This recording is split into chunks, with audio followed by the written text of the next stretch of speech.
Chennai government ஹாஸ்பிட்டலில் பாம்பன் சுவாமிகளோட படம் இருக்குது. ஹாஸ்பிட்டல் எதுக்கு ஆன்மீகவாதியோட படம்? 1923 பாம்பன் சுவாமிகள் நடந்து வரும்போது அவர் காலில் ஒரு வண்டி ஏறி அவரோட கால் எலும்பு முறிஞ்சிடுச்சு. உடனே அவரை சென்னை ராஜீவ்காந்தி ஹாஸ்பிட்டலுக்கு கொண்டு போனாங்க. அப்போ பாம்பன் சுவாமிக்கு 73 வயசு. இவ்வளோ வயசில் எலும்பு முறிவு சரியாகிறதெல்லாம் சுலபம் இல்லை.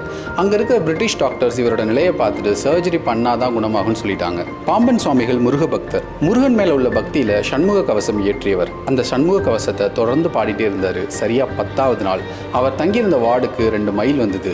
கூடவே நம் தலைவனும் வந்தார்.